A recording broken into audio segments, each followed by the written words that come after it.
Udah ya? Ya, aku Siap. lihat. Bismillahirrohmanirrohim. Assalamualaikum warahmatullahi wabarakatuh. Selamat pagi. Semangat pagi, mak-mak semua. Di sini tidak semuanya dari IP Depok kan ya?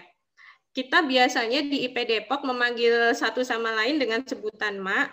Oleh karena itu, untuk acara hari ini kita menyebut satu sama lain dengan sebutan mak aja ya, nggak apa-apa. Selamat datang di acara Sedekah Ilmu 2 Sejuta Cinta Ibu Profesional Depok. Saya, Yakti Permatasari, sebagai pembawa acara, saya mengucapkan terima kasih mewakili tim panitia acara hari ini atas kehadiran mak-mak semua pada kegiatan di hari ini. Dengan mengucapkan Bismillahirrahmanirrahim, acara Sedekah Ilmu Sejuta Cinta Ibu Profesional Depok yang kedua pada hari ini, hari Sabtu 24 Juli 2021, resmi kita buka ya, mak-mak. Mengawali acara hari ini, mari kita semua untuk memanjatkan puji dan syukur kehadirat Allah Subhanahu wa Ta'ala, karena hanya atas rahmat dan hidayahnya lah kita semua dapat berkumpul dalam acara Sedekah Ilmu 2 ini. Semoga di tengah pandemi yang entah kapan berakhirnya ini, kita semua senantiasa dalam keadaan sehat walafiat. Untuk yang sedang mendapatkan ujian sakit atau sedang mendampingi keluarga yang sakit, kita sama-sama doakan ya, Mak, agar tetap semangat dan segera kembali pulih. Amin, amin, ya robbal alamin. Mak-mak semua, untuk kelancaran acara, maka izinkan saya sebagai MC pada hari ini untuk mengingatkan kembali tata tertib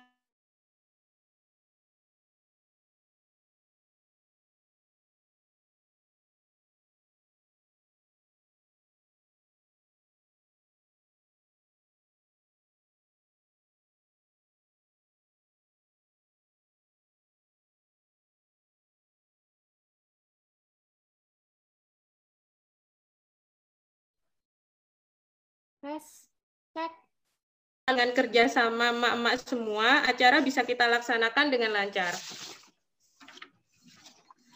Mama semua, sebelum kita mengikuti materi yang akan disampaikan oleh narasumber kita yang kece, saya ingin mengundang leader Sejuta Cinta Ibu Profesional Depok sekaligus Ketua Kegiatan Ide Kece Charity Event untuk menyampaikan sekilas tentang acara pada hari ini. Kepada Mak Debbie Faras Ayu, spotlight saya persilakan.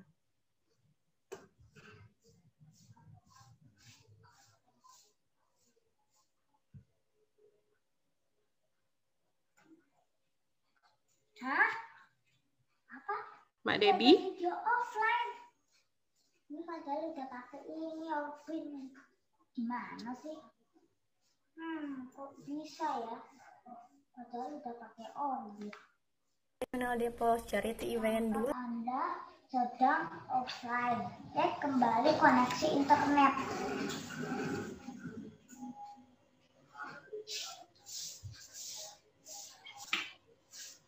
Ini lo lihat nih. Panitia dari rangkaian acara Ibu Profesional Charity Event 2. Assalamualaikum warahmatullahi wabarakatuh. Perkenalkan, saya Debbie Faras Ayu selaku Ketua Panitia dari rangkaian acara Ibu Profesional Depok Charity Event 2021 atau IDKC. Acara ini dilatar belakangi oleh kondisi pandemi yang belum berakhir. Bahkan makin banyak anggota Ibu Profesional maupun rakyat Indonesia yang terkena dampaknya. Tidak hanya dalam sisi kesehatan jiwa karena terpapar virusnya, tetapi juga dalam sisi kesehatan mental dan juga finansial. Berangkat dari rasa empati dan semangat yang tinggi untuk membantu, maka seluruh komponen dalam Ibu Profesional Depok berkolaborasi dan bersinergi mengadakan acara ini yang memberikan peluang banyak pihak untuk dapat berkontribusi sesuai dengan potensi dan kapasitas yang dimiliki masing-masing. 2 pekan lalu, kita sudah menyaksikan talk show mengelola keuangan keluarga bersama Settle, alat pencatat keuangan karya anak bangsa. Kali ini kita akan menyaksikan salah satu program rutin kami, yaitu Sedekah Ilmu Keluarga Sejuta Cinta, yang temanya adalah Caregiver Berdamai dengan Kepedihan. Semoga acara ini bisa bermanfaat bagi kita semua. Akhir kata, saya mengucapkan banyak terima kasih kepada semua pihak yang mensukseskan acara ini dan juga mohon maaf atas segala kekurangan dan kesalahan selama acara berlangsung. Semoga kita senantiasa bisa terus bergerak, menebar manfaat dan kebaikan karena Allah akan memampukan kita yang bergerak dalam kebaikan. Terimalah persembahan dari kami, Ibu Profesional Depok, Ibu Kebanggaan Keluarga. Wassalamualaikum warahmatullahi wabarakatuh.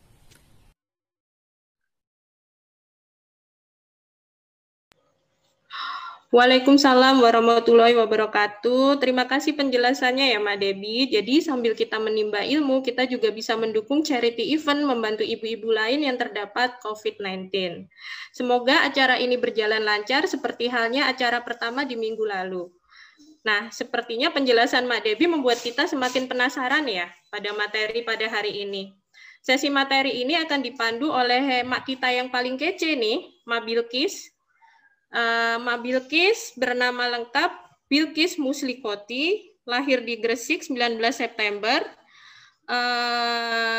lulusan dari Institut Teknologi 10 November tahun 2008 ya Mak ya, di jurusan Teknik Elektro, pernah bekerja di Telkom, dan saat ini dari tahun 2009 sampai saat ini bekerja di PT PLN Persero, unit induk pusat pengatur beban di Gandul ya, Mak. Untuk apa?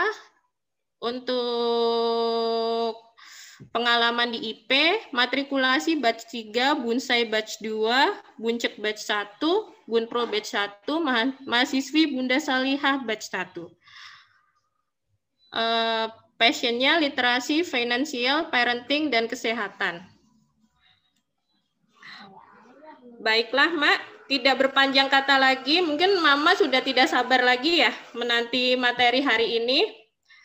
Langsung kita undang aja ya. Silakan Mak Bilkis.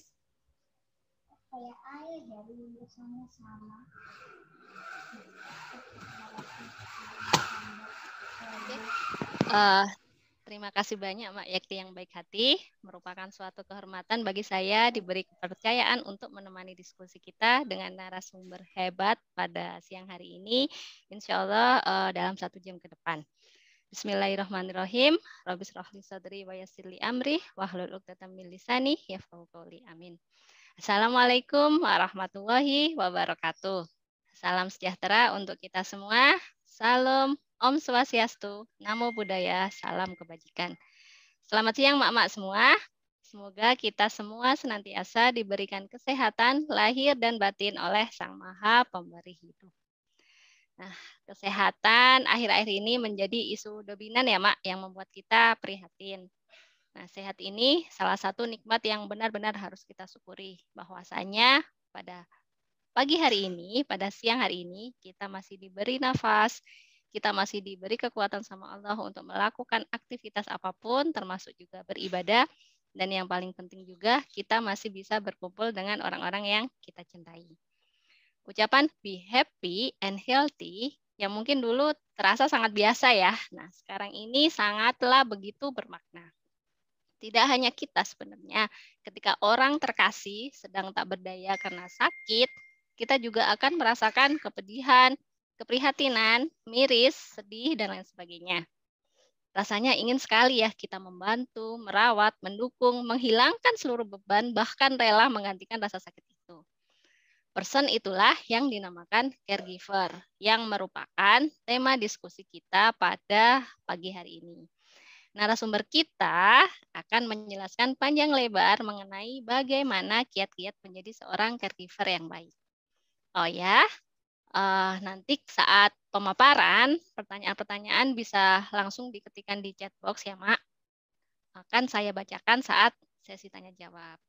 Oke, sebelum melanjut ke acara inti, akan saya bacakan profil narasumber kita. Narasumber kita dipanggil dengan nama Mak Zia. Nama lengkap beliau Marnaria A. Martinis. Beliau adalah seorang psikolog. Beliau ibu 2 anak yang mempunyai hobi membaca dan traveling. Pendidikan beliau S1 dan profesi psikolog Unisba. Beliau juga ikut pelatihan hipnoterapi, NLP, neuroparenting, anger management, brain based emotion, dan lain sebagainya. Wow, subhanallah. Ini ilmu-ilmunya ilmu-ilmu berat ini. Beliau seorang ibu rumah tangga, pendamping HS anak-anak, dan seorang psikolog serta tim Satgas COVID-19 HIMSI Jaya. Wah, Masya Allah, Mak.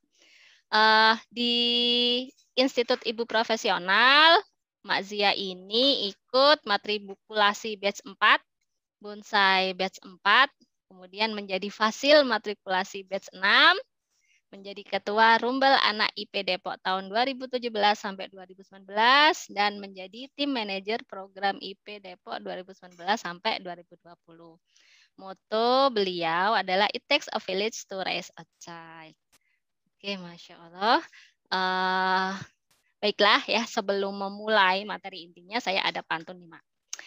Air mata jatuh berderai karena menonton drama Korea. Siapa nih yang suka drama Korea? Dikarenakan mak-mak sudah berkumpul ramai, alangkah baiknya kita langsung mendengarkan materi dari Mak Zia. Monggo dipersilakan kepada Mak Zia untuk memaparkan materinya. Waktu dan spotlight dipersilakan.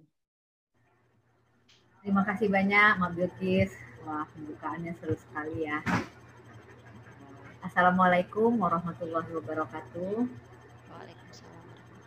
Senang sekali hari ini kita semua bisa berkumpul ya Mak pagi ini untuk berbagi ilmu, dan kebetulan juga merupakan salah satu program dari Sejuta Cinta IP Depok yang disebut sebagai Sedekah Ilmu. Dan karena bertepatan dengan program dari IP Depok juga, charity event ya, IDKC ya Mak ya, sehingga akhirnya kami melakukan kolaborasi bersama. Jadi ini tim suksesnya banyak banget dan kece-kece semua ya Mak. Nah, saya izin share screen ya Mak. Hari ini temanya adalah seperti yang tadi Mak Bilkis sudah katakan, kita mau membahas tentang caregiver. Itu sebetulnya latar belakangnya adalah karena saat ini ya memang tidak bisa dipungkiri ya bahwa banyak sekali saudara, teman, kenalan kita, bahkan kita sendiri yang sangat mudah terpapar sakit.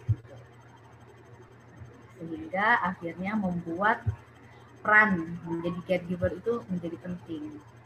Oke. Nah, tadi seperti Mak Bilkis sudah katakan, ketika apakah kita yang sakit ataukah sekeliling kita, bahkan teman orang yang kita tahu sakit, itu ada semacam kepedihan di dalam diri kita gitu.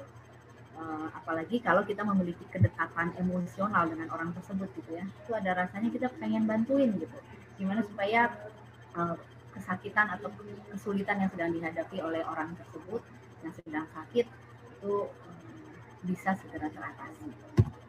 Nah, sebelumnya saya ingin mengenalkan kelompok 2 ya, walaupun hari ini sebetulnya panitianya tuh sangat banyak sekali, jadi mungkin nanti itu bisa di belakang akan disajikan oleh panitia. Ini saya akan mengenalkan kelompok 2 saja yang kebetulan ditunjuk untuk menjadi tim inti dari Sedekah Ilmu. Karena di Sejuta Cinta memang ada program untuk Sedekah Ilmu. Ini ada Mak Bilkis tadi sebagai MC, Mak Debbie sebagai Ketua Sejuta Cinta, Mak Nina Sri Mulaksi, Marnaria Amartini itu saya sendiri, Mak Meti Suryati sebagai Sekretaris dari IP Depok, Mak Roro Yuliana Purwanti, Ketua acara hari ini, dan Mak Yakti pengakat tadi. Oke, kemudian, nah kita langsung masuk aja ya, seperti tadi sudah disebut-sebut juga oleh teman-teman yang sudah membuka acara. Ketika kita ada orang yang dekat dengan kita, apakah itu anak, apakah itu pasangan, apakah itu orang tua, melihat mereka tidak berdaya gitu ya. Kalau anak-anak tuh biasanya langsung kehilangan keceriaannya. Itu tuh rasanya di dalam hati itu gimana gitu ya, Mama. Rasanya miris, pedih gitu. Aduh gimana ya, pengen diambil aja deh gitu. Tapi jangan lupa ketika kita sendiri juga misalnya sedang qadarullah dikasih sakit, kita juga merasakan kepedihan yang sama gitu, jadi nggak berdaya, nggak bisa apa-apa. Kalau ibu-ibu biasanya pekerja rumah tangga langsung berantakan tuh, terbengkalai semuanya gitu. Jadi campur aduk. Nah, kalau yang sakit adalah orang terdekat kita, maka tuh rasanya kita pengen gimana supaya itu segera berakhir. Nah, kemudian kita bantuin kan, apakah menyiapkan makanan, kalau memandikan, misalnya kayak gitu ya, atau menemani bicara, atau bahkan cuma sekedar memeluk. Kalau anak-anak tuh biasanya suka dipeluk, memeluk, mengompres kalau dia demam. Nah, sebetulnya itu adalah sudah dikatakan sebagai caregiver gitu. Jadi intinya caregiver itu sebetulnya adalah perawat, merawat orang yang sedang tidak berdaya. Cuman bedanya dengan perawat sungguhan yang di rumah sakit, kalau perawat dia kan memang masuk sekolah keperawatan. Mereka diajarkan secara lebih detail bagaimana untuk memerankan fungsinya sebagai perawat dalam bidang pekerjaan sehari-hari. Kalau caregiver itu biasanya otodidak, jadi secara insting aja gitu. Mungkin dari kita semua atau mama semua di sini dari awal tuh nggak pernah terpikir mau merawat seseorang gitu, tapi itu tiba-tiba ada anggota keluarga yang sakit, ya terus akhirnya yang mau nggak mau pasti langsung terlibat di dalamnya. Nah, jadi caregiver itu biasanya juga dikenal tuh sebagai yang paling umum adalah perawat orang tua gitu, karena ketika seseorang sudah di usia senja biasanya dia kehilangan kemampuan untuk membantu dirinya dengan baik seperti waktu dia masih muda. Nah, sehingga dia membutuhkan bantuan orang lain. Nah, dikenallah istilah caregiver ini sebagai orang yang mendampingi orang tua. Tapi sebetulnya secara istilah sih lebih luas ya, Mak. Kalau ada keluarga sakit kita merawat itu sebetulnya kita juga sudah dikatakan sebagai caregiver. Nah, jadi intinya caregiver itu adalah pemberi perhatian. Makanya itu jadi terlihat ya bahwa kalau pemberi perhatian berarti harusnya lebih luas. Iya, betul. Misalnya kayak ibu rumah tangga ke anak-anaknya itu sudah caregiver, karena kan kita merawat, menyediakan makanannya, bajunya, kemudian mengurus berbagai kepentingan dia, itu sudah caregiver. Nah, tentu banyak tantangan-tantangan yang ditemui selama prosesnya gitu, karena interaksi antara caregiver dengan orang yang dirawat itu kan nggak selalu mulus gitu, ada kalanya sulit dan ada kalanya caregiver sendiri mengalami kelelahan atau burnout gitu, atau penuh gitu rasanya kepalanya karena terlalu banyak yang harus diurus atau dipikirkan. Nah, kita lihat sejenak kalau dari secara teori caregiver itu apa sih? Ternyata caregiver itu memang betul luas cakupannya. Bahkan ada orang yang memang khusus dibayar untuk menjadi perawat.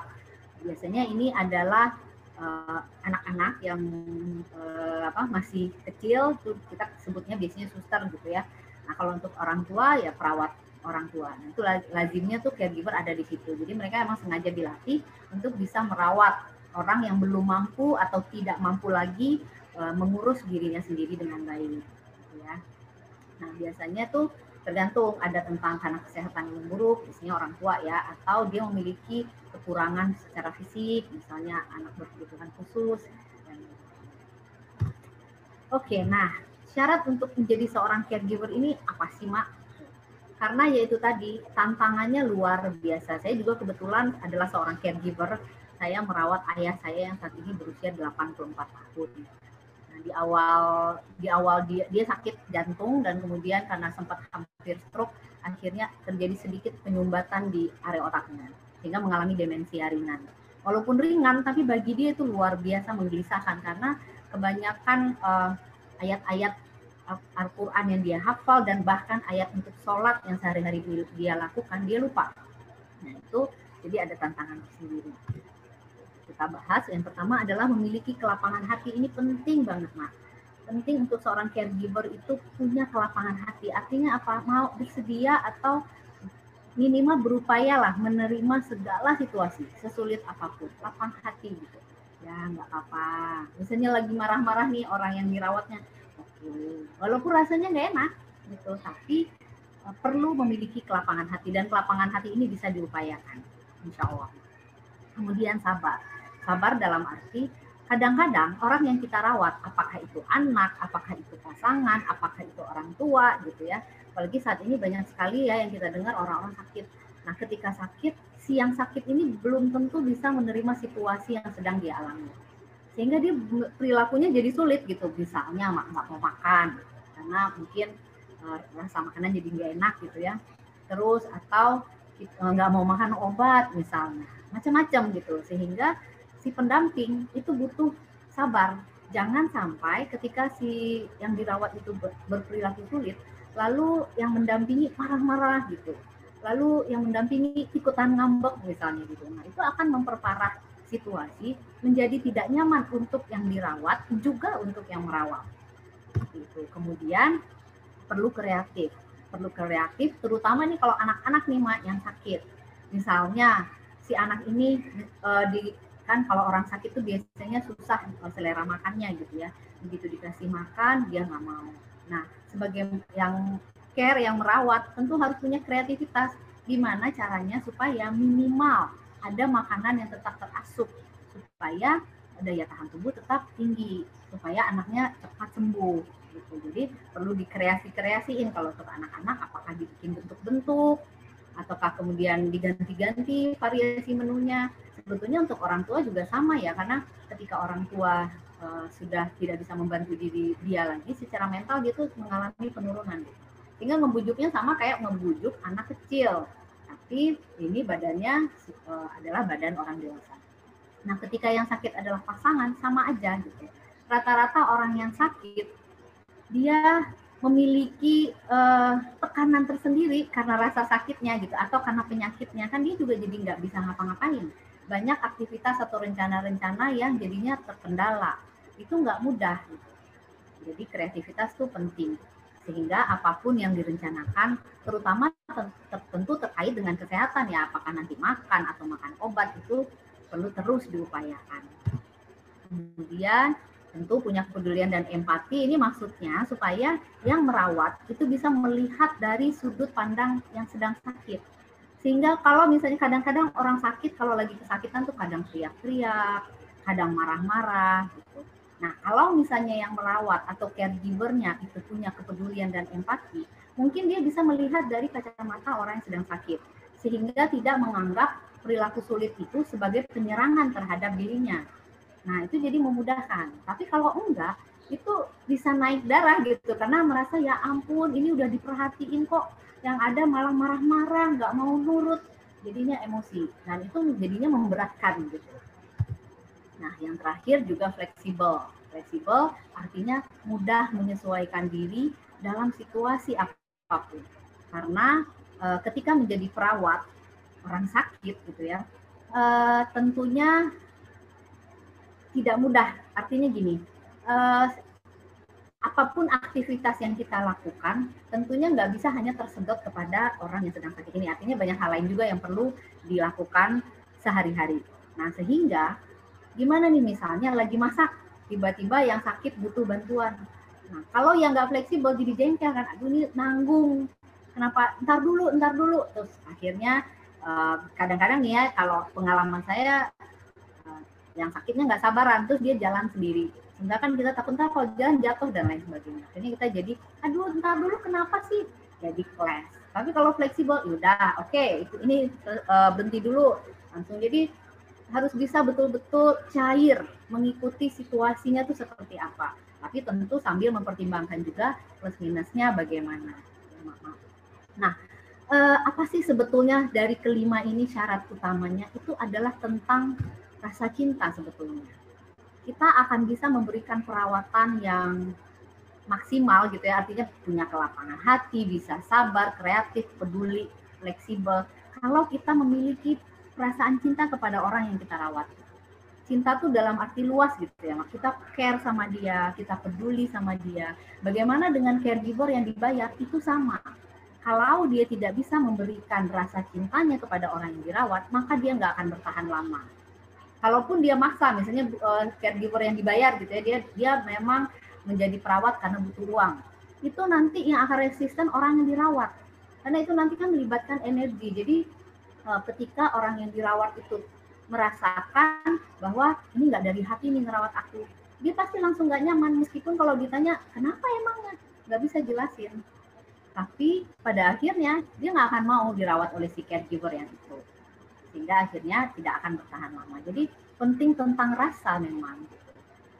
Apalagi orang-orang yang sakit, anak-anak, atau apalagi orang tua, terutama orang tua ya kalau menurut saya, karena dulu mereka tuh kan sempat kuat ya.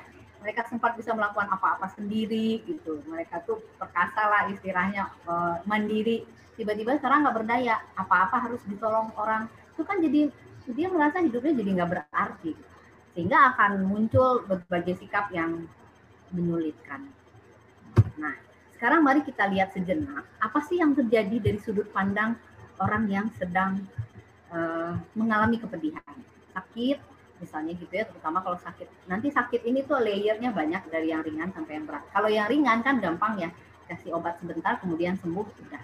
Tapi bagaimana dengan yang sakitnya tuh lumayan membutuhkan waktu untuk pulih ya. Kayak sekarang itu kan termasuk penyakit-penyakit yang cukup berat. Artinya bahkan dari beberapa pengalaman saya, karena saya kebetulan tim Satgas COVID-19 gitu ya, orang-orang yang terkena COVID, meskipun mereka sudah pulih, itu ternyata fisiknya nggak pulih langsung, nggak kayak kita kalau sakit biasa. Kalau sakit biasa misalnya flu, minum obat, selesai, udah. Kalau COVID ternyata enggak gitu. Begitu dia sudah sembuh, sudah negatif, ternyata tubuhnya nggak ikutan, tubuhnya masih naik turun.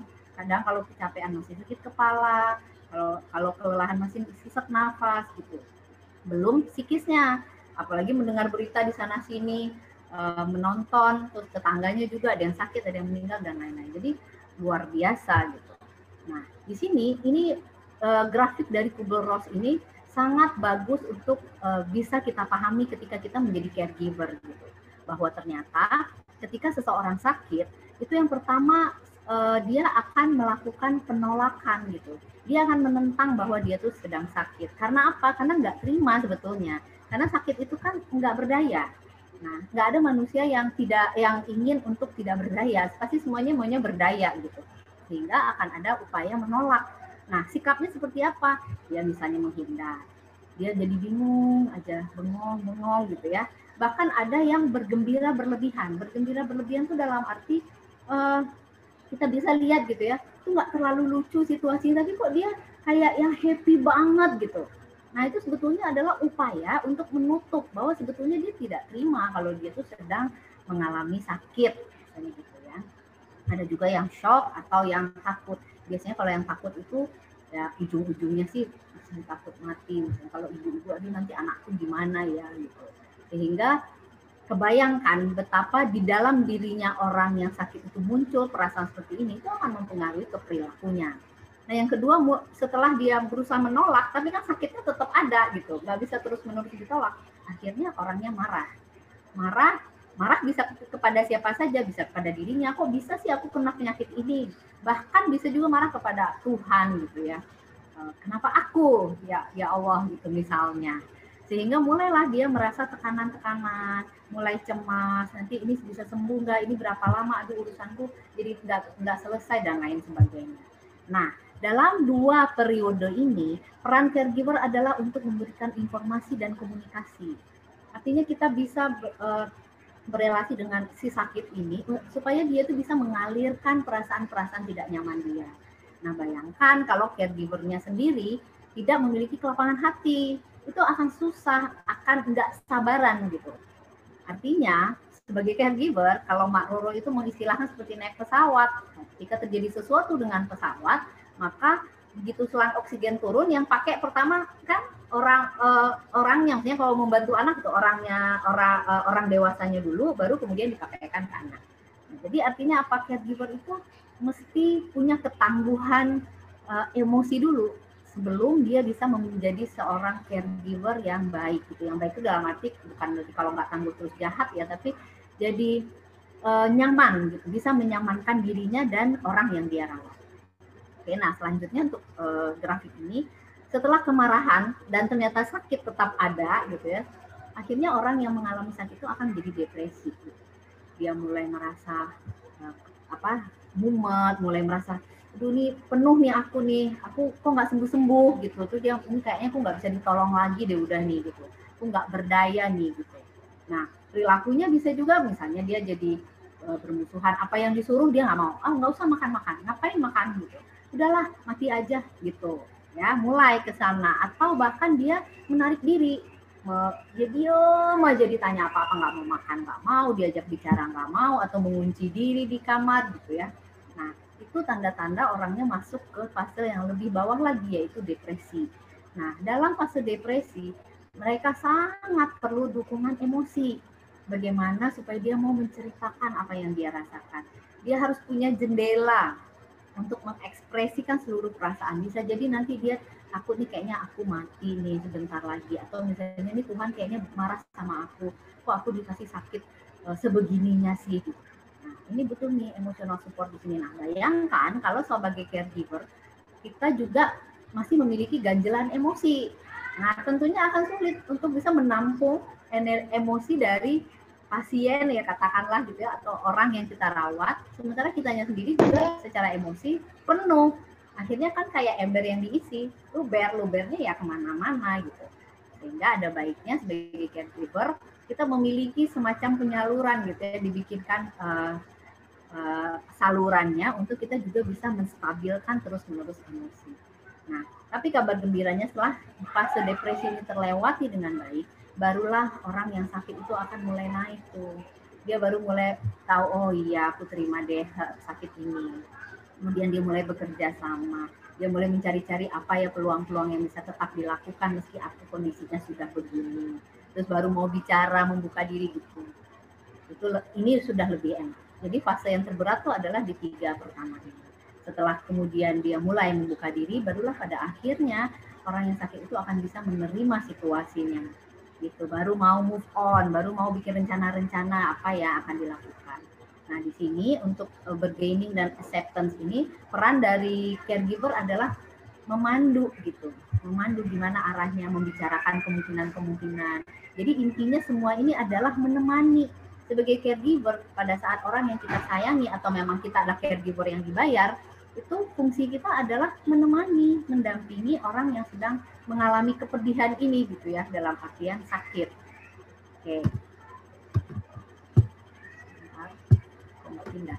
Nah, sekarang saya akan sharing bagaimana sih caranya untuk merawat rasa cinta. Karena walau bagaimanapun kita kan manusia ya, emosi itu selalu naik turun. Bukan berarti juga kalau kita misalnya tiba-tiba mumet terus jadi agak bersuara keras gitu sama orang yang kita rawat, bukan berarti kita nggak cinta gitu, tapi mungkin lelah atau kepenuhan atau nggak bingung mau diapain lagi nih, yang dirawatnya kok sulit banget gitu ya. Nah, ini ada pertama, perlu menuntaskan ganjalan emosi. Jadi orang yang merawat harus dulu menuntaskan emosinya sendiri, minimal dengan cara mengalirkannya, bisa dengan dibicarakan dengan teman, apakah dengan sahabat, dengan orang tua. Tapi kalau misalnya orang tua yang dirawat berarti dengan yang bukan sakitnya gitu ya, dengan orang lain. Nah, kalau misalnya tidak nyaman dengan mengatakan secara langsung, kadang-kadang ada orang yang urusan personal itu tidak nyaman dibicarakan dengan orang lain, maka dituliskan saja gitu. Tuliskan apapun rasa yang saat itu tidak nyaman atau mengganjal. Kemudian kalau nggak bisa juga melewati media gambar bagi yang punya keahlian menggambar gitu ya, atau puisi, macam-macam gitu. Jadi sebetulnya cara mengekspresikan emosi itu bisa bermacam-macam. Nah, juga bisa melakukan refleksi, ngobrol dengan diri sendiri. Misalnya, aku lelah gitu. Apa ya yang membuat aku lelah? Aku nggak habis pikir, kenapa sih apa yang aku rencanakan tidak mau diikuti oleh orang yang aku rawat misalnya. Atau bisa jadi hal lain yang membuat kita emosi. Terlalu banyak pekerjaan, aku nggak ada yang dukung, semuanya aku yang kerjain misalnya. Jadi kita tanya sama diri kita, oh capek ya, kemudian apa yang dimau gitu. Sampai akhirnya diri sendiri itu nanti akan respon, apakah kita butuh dukungan atau support system. Ya mungkin nanti solusinya adalah mencari asisten, misalnya gitu ya. Nah, kemudian tekniknya ya ini, teknik yang bertanya-tanya tadi itu adalah sering dikenal sebagai 5W1H. Ini mak-mak pasti udah tahu semua ya, karena ini sangat terkenal di cara berkomunikasi gitu, what, where, when, who, why, dan how. Jadi kita boleh nanya sama diri sendiri, kenapa ya aku, apa yang membuat aku jadi gampang marah ya? Sejak kapan nih terjadinya? Siapa saja yang jadi korban kemarahan aku misalnya gitu. Nah, cuman untuk teknik 5W1H ini, mak-mak perlu hati-hati untuk penggunaan kata why. Bukannya nggak boleh, tapi diminimalisir menggunakan kata-kata why ini. Artinya benar-benar cermati konteksnya. Karena why ini bisa berpotensi membuat orang defense gitu. Artinya dia tidak menceritakan apa yang sesungguhnya, dia tidak fokus kepada solusi, tapi dia ngeles gitu. Apalagi kalau misalnya cara bertanya atau cara mengekspresikan kata-kata itu dirasa tidak nyaman, maka kemudian dia akan membangun semacam selubung Nah, terus alasan itu. Ini why. Why itu bisa memancing ke arah situ. Jadi hati-hati. Paling enak tuh seringlah gunakan kata-kata what ini. Itu paling enak. Karena dengan what ini atau where atau when, itu kita membuat lawan bicara ikut mikir. Sehingga solusinya nanti dia bisa temukan sendiri. Karena manusia itu kan punya kemampuan untuk menyelesaikan masalah sendiri sebetulnya. Jadi kita hanya perlu mancing-mancing dengan pertanyaan ini. Oke. Yang kedua adalah tenang. Tenang di sini. Saya sebetulnya sudah tadinya mau sharing teknik relaksasi ya Mama, tapi karena waktu kayaknya nggak cukup, jadi saya sudah merekam sini. Silakan nanti Mama akses sendiri. Ini juga usulan dari Mak Roro gitu ya, untuk mempersingkat waktu. Yang mudah-mudahan mudah dipahami dan cukup membantu ya, karena saya baru kali ini juga sebetulnya rekaman seperti itu. Mohon maaf ya Mak. Jadi lakukan sendiri saja nanti sesuai dengan link yang ini. Nah kemudian kalau situasi sedang tidak enak, sedang tidak nyaman, mak semua butuh ketenangan sebagai caregiver. Upayakan untuk jeda gitu. Jadi kalau lelah nggak usah maksa, nggak usah bilang oh masih cukup, masih sanggup kok, udah deh nggak bisa, masih bisa. Jangan. Karena nanti peluang untuk marah tuh jadi tinggi, peluang untuk menjadi tidak sabaran itu jadi tinggi. Sehingga lebih bagus jeda aja sejenak. Nah pada saat jeda, tugas itu sementara digantikan oleh orang lain. Apakah di rumah itu ada anak yang remaja misalnya sudah bisa dimintain tolong. Tapi tentunya ekspektasi nggak boleh tinggi. Artinya yang menggantikan tuh harus sesuai dengan yang biasa aku lakukan, itu sulit. Nanti malah jadinya semakin marah-marah gitu ya. Jadi saat situasi di luar kendali, silakan jeda saja sejenak. Nah, kenapa ini penting dilakukan? Saya akan. Nah, ini dia Mas, saya mau share pada saat kita dalam keadaan tenang dan kita dalam keadaan tidak tenang. Kita itu dipengaruhi oleh dua sistem syaraf. Yang pertama adalah sistem syaraf otonom. Yang pertama adalah parasimpatis dan yang kedua adalah simpatis, gitu ya. Dua sistem ini aja nih yang mempengaruhi semua tindak tanduk kita, semua bagaimana kita merespon lingkungan. Nah, ketika kita sibuk beraktivitas, berpikir, kemudian bertindak gitu ya, menjadi caregiver, merawat dan lain sebagainya, itu yang akan aktif adalah sistem syaraf namanya simpatis gitu, yaitu yang ini simpatetik ya, yang area sebelah sini. Dia memang diciptakan Tuhan untuk membantu kita sibuk-sibuk sehingga nanti detak jantung juga cepat, nafas ngos-ngosan, pupil mata melebar gitu, karena kita butuh menyerap banyak hal dari lingkungan itu ya istilahnya. Nah, tapi dampaknya kalau sistem ini yang terus-menerus aktif, kita akan kelelahan karena dia akan membutuhkan energi yang besar gitu. Sehingga pada saat kita kelelahan, maka peluang untuk gampang marah, jadi sumbu pendek gitu istilahnya jadi tinggi. Maka, ini mau makan, katanya mau makan bakso. Nggak jadi. Untuk supaya bisa tenang, artinya gini, kita nggak tenang di situ karena memang lagi sibuk. Jadi artinya sistem syaraf yang ini bukan berarti jelek, tapi ini tuh adalah memang sengaja diciptakan Tuhan untuk membantu kita beraktivitas gitu. Tapi kalau kita butuh ketenangan, maka kita perlu mengakses sistem syaraf yang satu lagi yang namanya parasimpatis gitu ya. Nah, sistem syaraf parasimpatis ini itu akan membuat kita menjadi lebih rileks dengan denyut jantung melambat, pupil mata kita kecil, nafas tuh lebih panjang-panjang gitu ya, rileks rasanya. Kayak kalau lagi meditasi atau yoga gitu. Nah, itu yang aktif adalah ini.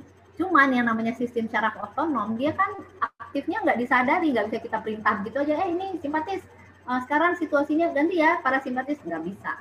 Dia refleks gitu, dia sesuai dengan situasi dan kondisi pada saat itu. Sehingga kalau misalnya mak-mak semua adalah seorang, ini karena kita konteksnya caregiver, ini sebenarnya bisa diterapkan di berbagai aktivitas sehari-hari gitu. Tapi sebagai caregiver, aduh lelah nih, capek, kehabisan energi gitu.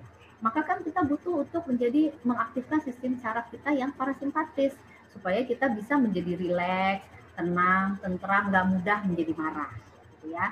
Nah, nanti kita akan pelajari gimana tekniknya pada saat kita sedang berada di simpatis, kemudian kita mau berubah menjadi parasimpatis. Nah, kemudian selanjutnya yang ketiga, kita perlu menerima situasi. Nah, ini kadang-kadang adalah sulit gitu. Situasi sudah tidak enak. Nah, kan kita nggak mau karena sebetulnya otak kita itu pengennya situasi yang diterima itu adalah yang senang-senang aja. Karena prinsipnya otak itu memang prinsip kesenangan gitu. Jadi kalau yang nggak senang dia nggak mau. Tapi ketika ini bertentangan gitu ya, artinya gini, ketika kita hanya melakukan atau inginnya mengalami hal-hal yang senang-senang aja, konsekuensinya kita nggak numbuh gitu. Untuk numbuh kita perlu berjuang, kita harus mengatasi tantangan gitu. Nah, jadi kan jadi kayak konflik gitu ya di dalam badan kita antara si otak yang inginnya senang-senang sama pertumbuhan kita yang harus mengatasi berbagai tantangan supaya bisa bertumbuh. Nah, yang bisa dilakukan adalah terima situasinya. Terima bukan berarti kita setuju dengan situasi itu, cuma nerima. Kalau nggak setuju, nanti baru dicarikan bagaimana solusinya. Gitu. Tapi yang penting situasinya diterima dulu. Ini nggak enak situasinya, iya terima situasi nggak enak itu. Lalu carikan solusi. Ya. Nah, teknik yang bisa digunakan untuk menerima situasi ini dikenal sebagai teknik 4A. Ini salah satunya ya, mak-mak ya. Sebetulnya teknik-teknik itu banyak sekali. Salah satunya saya sharing di sini hari ini adalah teknik 4A. Jadi pertama kita menyadari dulu bahwa situasi saat ini buatku tuh sedang sulit.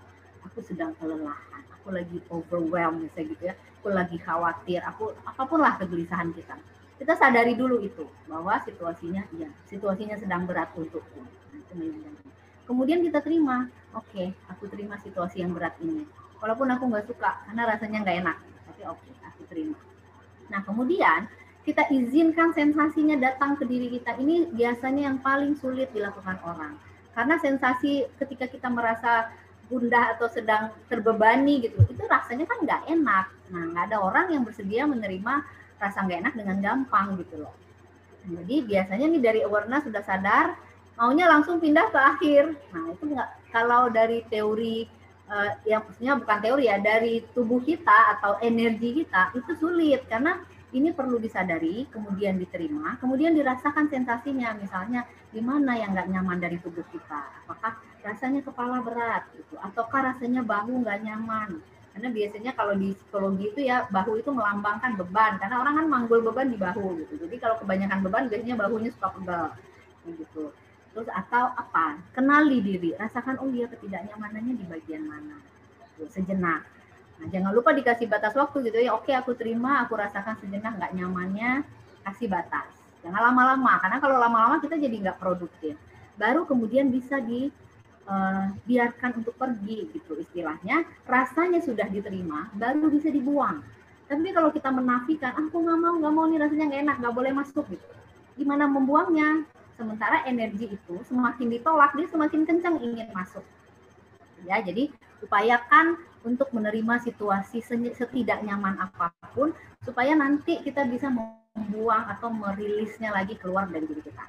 Nah, kalau seandainya tidak bisa, gitu ya, susah, dan itu nggak enak, atau saya nggak mau situasinya nyebelin banget, aku nggak bisa nerima, maka kita akan mengalami yang namanya amigdala hijack, gitu ya. Di otak kita itu ada kecil segini, sebesar kacang almond, ini adalah pusat rasa. Tapi meskipun dia hanya kecil sebegini, dia tuh sangat powerful dan bisa mempengaruhi kemampuan kita berpikir logis, yaitu otak depan. Itu kan kelebihannya manusia dari makhluk lain karena dikasih kemampuan berpikir dan menganalisis, yaitu di depan sini. Nah, kalau si pusat rasa ini seringkali dikenal, dia sebetulnya berada dalam sebuah sistem ya, namanya sistem limbik gitu. Cuman dia organ kecilnya ini nih yang mempengaruhi ini, namanya amigdala gitu. Kalau dia berada di level emosi kita sedang rendah atau tenang ya, seperti yang tadi kita udah bahas, maka kita berada dalam situasi kalem dan rileks. Itu gampang banget buat kita. Selama pusat di otak ini yang kecil ini dingin istilahnya, dia nggak panas. Nah, itu akan memudahkan kita untuk menjadi rileks. Tapi kalau misalnya dia panas, ya kalau di sini digambarkan nih dia dingin dan ini dia panas, dia naik, maka dia akan memblokir nih kemampuan berpikir logis. Artinya fungsi eksekutif kita shut down. Nah, bagaimana caranya? Kita akan mencari solusi terbaik ketika kita nggak bisa mikir, ide-ide nggak bakal muncul. Tapi sebetulnya bukan berarti nggak mikir sama sekali ya, tetap masih bisa berpikir. Tapi berpikirnya didasari oleh si pusat rasa. Nah, si pusat rasa ini, dia hanya mengingat atau mengambil hal-hal dari jejak emosi yang pernah terjadi dalam pengalaman hidup kita. Gitu. Sehingga peluang salahnya jadi tinggi. Kenapa salah? Karena bisa jadi apa yang pemikiran yang diambil oleh si pusat rasa ini itu adalah udah kejadiannya tuh bertahun-tahun yang lalu misalnya. Jadi nggak faktual lagi. Yang bisa mengenali faktual atau tidak ya si otak depan gitu. Cuman ya itu rahasia Allah gitu ya, bahwa ternyata dua organ ini bekerja saling mempengaruhi. Ketika amigdala panas, maka dia memblokir. Ketika dia dingin, maka dia buka blokirannya. Tapi tidak berlaku sebaliknya. Artinya ketika otak berpikir yang panas atau dingin, ini nggak akan mempengaruhi apa-apa sama amigdala. Yang memiliki kemampuan membajak itu hanya si pusat rasa kita ini. Sehingga makanya perlu berhati-hati ketika mak-mak semua merasa penuh, merasa sedang galau, capek, baik sebagai caregiver ataupun tidak, segeralah jeda sejenak dari masalah itu supaya tidak terjadi seperti ini, supaya tetap bisa fokus, bisa objektif dalam melihat situasi. Ya. Nah, kemudian selanjutnya, ketika menjadi seorang caregiver, kita perlu sekali untuk berpikir positif. Itu salah satu kekuatan yang saya rasakan. Kita harus bisa menemukan sisi positif dari situasi terburuk sekalipun. Supaya kita tadi ya bisa terhindar dari amigdala hijack.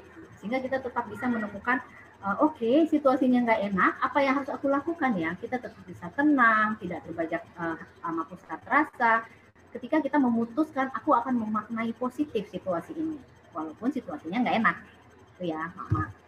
Nah, yang terakhir adalah tentang tawakal dan kemudian jangan lupa tersenyum. Karena ini nanti pengaruhnya adalah ke hormon. Gitu. Ketika kita tawakal, sebenarnya kita pasrah. Gitu kan? Alhamdulillah ala kulli hal. Gitu. Walaupun nggak enak, walaupun situasinya sulit, kita tetap bersyukur kepada Tuhan atas setiap kejadian. Karena setiap kejadian yang datang pada kita, pasti ada pembelajarannya. Pasti ada sesuatu yang bisa kita ambil. Dan ketika kita bisa menyelesaikannya, maka kita sudah mendapatkan satu pembelajaran berharga. Kita udah numbuh gitu. Numbuh lebih tinggi sebetulnya. Cuman ya itu tadi, karena otak kita itu inginnya adalah yang enak-enak, maka si otak itu akan berusaha menggagalkan rencana kita untuk tumbuh gitu. Artinya, males, aduh apaan sih ini nggak enak gitu ya. Nanti kita jadi berkeluh kesah. Maka di sini tawakal dan tersenyum itu penting. Karena ketika kita menarik mulut kita naik, tersenyum, walaupun dalam hati sebetulnya lagi nggak pengen senyum gitu, tapi senyum aja, maka itu akan membantu menstimulasi area di otak kita yang namanya hipotalamus untuk memproduksi hormon-hormon yang fungsinya adalah nanti untuk bahagia gitu ya. Ini dengan tadi 6T ya, 6T lah katakan, karena ternyata semuanya diawali dengan huruf T. Itu insya Allah rasa cinta akan selalu bersemi di hati kita gitu ya. Walaupun kita lelah, walaupun rasanya aduh terbebani, capek gitu ya. Tapi kita akan tetap bisa memiliki perasaan cinta ketika kita merawat orang yang, terutama orang yang kita sayangi gitu ya. Kita bisa mengingat dulu ya, kalau misalnya saya merawat orang tua, saya ingat ya ampun dulu kan nih si ayah ini kuat gitu ya. Kita kalau pulang sekolah sedih, ngadu ke dia, terus dia kasih solusi.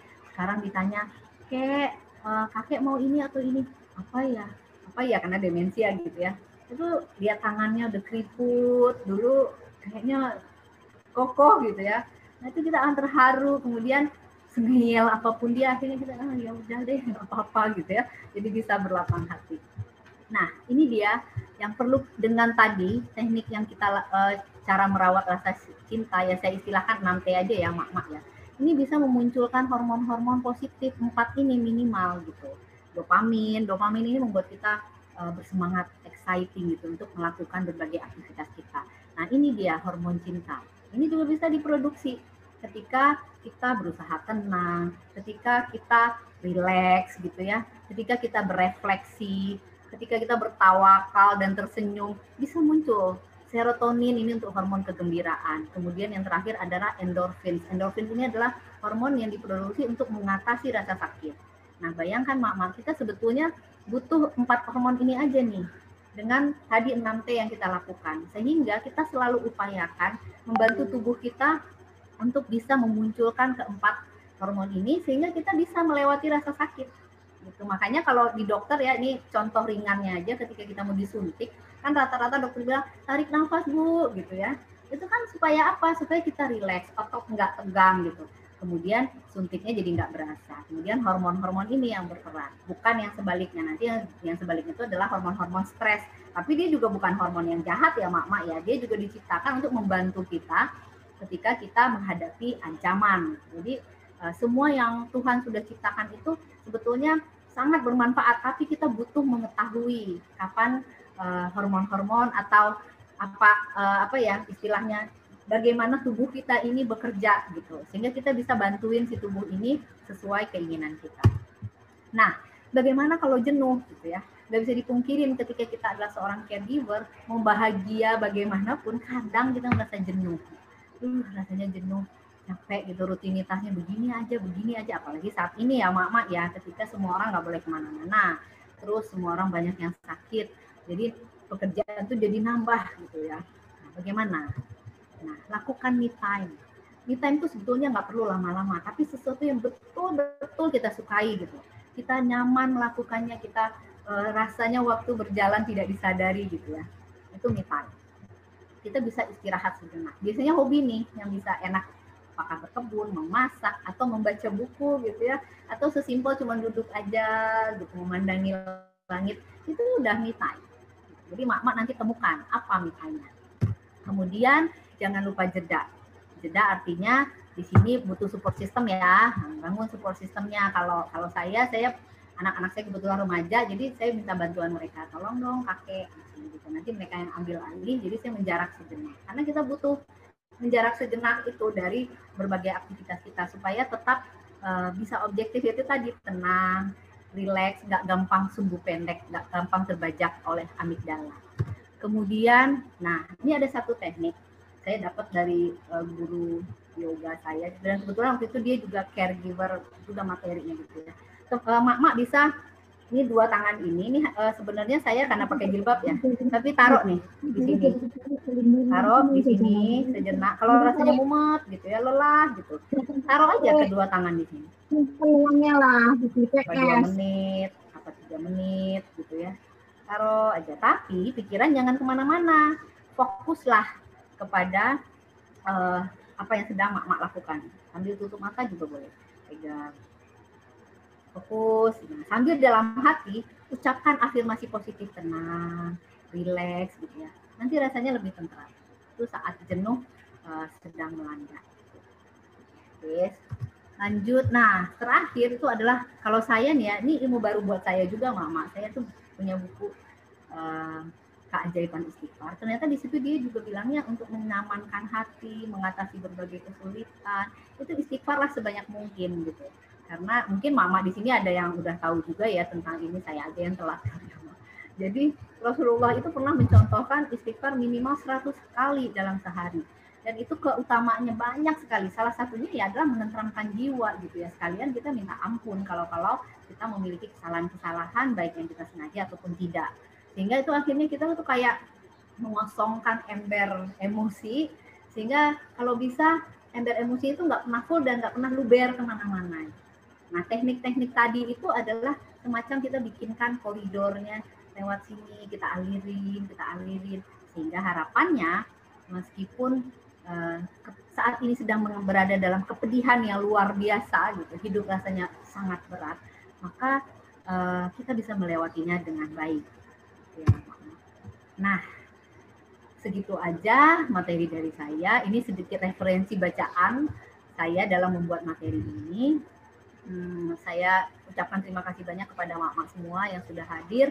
Mohon maaf ya mak jika dalam penyampaian ini ada hal-hal yang kurang berkenan atau ya kata-kata yang tidak pada tempatnya, itu insya Allah saya tidak sengaja dan kesalahan itu mutlak dari saya.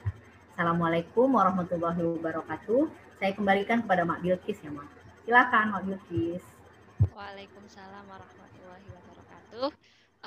Masya Allah, ini materinya daging banget ya Mak ya. Jadi benar banget sih seperti yang disampaikan sama Mak Azia. Saya kebetulan itu terpapar COVID bulan Januari lalu. Nah saat tervonis itu langsung deh muncul perasaan denial anger. Jadi itu refleks banget itu muncul. Why me gitu kan? Padahal sudah melakukan prokes macam-macam gitu, tapi why me gitu. Padahal kondisi seperti itu kan malah makin menurunkan imun ya Mak ya, malah makin membuat efeknya itu akan lama. Ya, alhamdulillah ya suami menenangkan dan support penuh menjadi seorang caregiver yang sangat baik bagi saya. Oke, baiklah. Kini tiba saatnya kita masuk ke sesi tanya jawab ya. Insya Allah ini akan ada berapa termin ya? Untuk waktunya sudah jam 11. Kita coba buka satu termin dulu ya. Akan saya bacakan 3 pertanyaan dari chat box, kemudian nanti Mak Zia menjawab sebentar. Untuk pertanyaan yang pertama dari Mbak Ajeng Sekar. Mbak Zia mau tanya, kalau ada pasien yang sedang dalam posisi denial karena termakan hoax, kita harus bagaimana ya? Kemudian yang kedua dari Mak Endang, bagaimana memberi pengertian pada teman yang menyalahkan diri sendiri karena merasa membawa virus COVID ke rumah, sehingga mayoritas anggota keluarga terpapar virus COVID termasuk 2 anak balitanya. Kemudian yang ketiga dari Mak Anissa Novita, apa sugesti yang bisa disampaikan yang paling sederhana untuk bisa membangkitkan semangat orang yang menjadi caregiver, sementara posisinya hanya bisa disampaikan via telepon atau video call, tidak bisa secara langsung ataupun tatap muka. Oke, demikian 3 pertanyaan di termin pertama. Gimana Mbak Zia? Sudah dapat poinnya ya? Ya. Oke, siap. Oke, baik Mbak Bilkis, terima kasih banyak Mbak Bilkis. Saya akan coba jawab ya. Pertama nih Mak Ajeng ya. Hai Mak Ajeng. Kalau ada pasien yang masih menolak, berarti dia masih di fase 1 ya kalau dari grafik Google tadi ya. Dan dia termakan hoax. Yang pertama tuh adalah ya kita mendampingi. Mak, tunggu sebentar ya Mak. Aku minta tolong anakku dulu, ini si ayah keluar.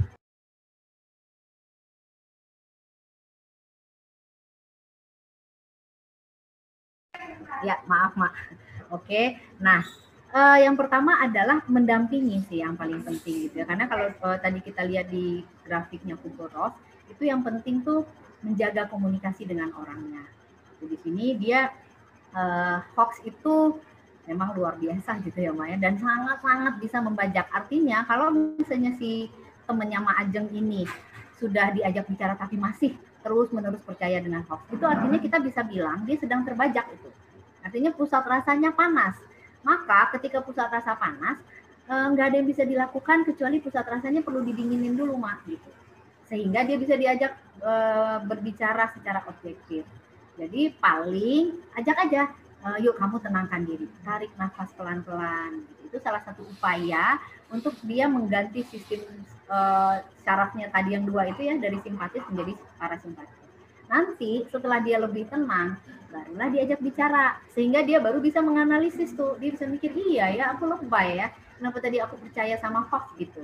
Tapi selama dia masih terbajak, itu percuma. Itulah yang dikatakan masuk kuping kiri keluar kuping kanan. Tapi sebetulnya orangnya nggak sengaja melakukan itu sih. Dia kan lagi shutdown gitu. Gimana? Kita nggak bisa memaksa dia harus memakai kemampuan dia menganalisis karena sedang shutdown. Sehingga kita perlu dinginkan dulu emosinya supaya shutdown-nya bajakan terbuka, nanti baru bisa dikasih saran-saran. Jadi sebetulnya Mak Ajeng jadi pendengar yang baik aja Mak gitu, dengerin dia tuh cerita apa, nanti petain sebetulnya dia bercerita itu hanya sekedar buang sampah atau dia sebetulnya lagi minta tolong yang mana. Kadangkala orang cerita ke kita dia cuma pengen buang sampah gitu, tapi dianya sendiri sudah tahu apa yang harus dilakukan dan dia sudah tahu dia berpijak di mana. Nah, jadi kalau emang kejadiannya gitu ya cukup pinjemin kuping aja gitu Mak. Nanti setelah dia puas ya sudah. Terus sambil terus didukung gitu bahwa semua akan baik-baik saja. Jadi memang sangat ini sih Mak, kontekstual ya Mak. Tergantung sama siapa kita berbicara dan dia maunya sebetulnya apa. Ya kalau ragu boleh juga sih ditanya. Jadi sebetulnya kamu maunya apa? Kamu lagi butuh solusi atau lagi butuh didengerin aja? Nah nanti dia bisa misalnya aku pengen didengerin aja sih. Biasanya itu kita nanya kalau apapun yang kita kasih masukan, dia tolak terus. Nah, itu ciri-ciri sebetulnya cuma butuh buang sampah itu. Jadi ya nggak usah dikasih solusi, dengerin aja. Gitu kira-kira Mak Ajeng. Oke, yang kedua ya dari Mak Endang ya. Gimana memberi penjelasan pada teman yang menyalahkan diri sendiri sebagai pembawa virus ke rumah gitu ya. Nah, memang ini umum terjadi ketika seseorang merasa membahayakan orang lain di sekitarnya, apalagi orang-orang yang dia sayangi, lalu dia merasa bersalah. Nah, ini nih Mak, bisa tadi Mak Endang bantuin dengan yang 4A itu. Pertama terima dulu rasanya itu. Oh, kamu merasa, kita bisa bantu memvalidasi gitu Mak. Kamu merasa bersalah ya. Memang di keluargamu yang pertama siapa yang kena? Aku, terus aku datang, terus akhirnya aku menulari anakku, dia kan pasti langsung keluar tuh. Nggak apa-apa, diterima itu. Oh iya, aku mengerti, kamu pasti merasa, coba kalau kamu nggak pergi kemana, ya, ke kantor misalnya, kamu nggak perlu harus membawa ke rumah dan akhirnya anak-anak jadi sakit. Nah, pertama itu dulu, ketika kita seolah-olah ya, ketika kita mau mendukung dia dengan mendengarkan, memvalidasi emosi yang dia rasakan, itu biasanya orang tuh jadi membuka diri gitu, Mas. Tapi kalau misalnya dari awal, terus kita bilang, jangan nyalahin diri sendiri dong, itu kan bukan salahmu. Nah, dia tuh kayak bikin selubung, karena bisa jadi sebetulnya dia pengen didengerin dulu. Dia pengen perasaan dia merasa bersalah itu diakui dulu, gitu. Nah, setelah kita bersedia mengakui, baru dia buka dirinya. Baru kita bisa kasih beberapa pandangan-pandangan. Atau bisa juga dengan 5W1H tadi, Mak Endang, tanya, apa yang membuat kamu merasa bersalah? Oh, oke. Seberapa besar rasa bersalah itu? Kalau seandainya kamu diminta mencarikan solusinya untuk menyamankan dirimu, kamu bisa nggak? Bagaimana caranya? Gitu. Nanti dia bisa temuin sendiri kadang-kadang. Itu kira-kira Mak Endang, Mak Yukis. Kemudian yang terakhir, Mak siapa tadi, Mak? Mak Anissa Novita. Mak Anissa ya? Oh iya, Mak Anissa ya. Apa sih kata-kata positif ya, Mak, yang ditanya ya? Untuk orang yang sedang terpapar? Sedang ini menjadi caregiver. Oh, yang sedang menjadi caregiver. Oke.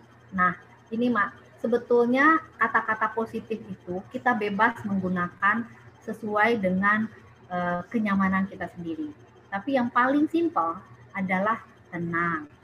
Karena apa? Karena ketika dari konteks caregiver gitu ya, itu kan bebannya cukup berat ya, Mak.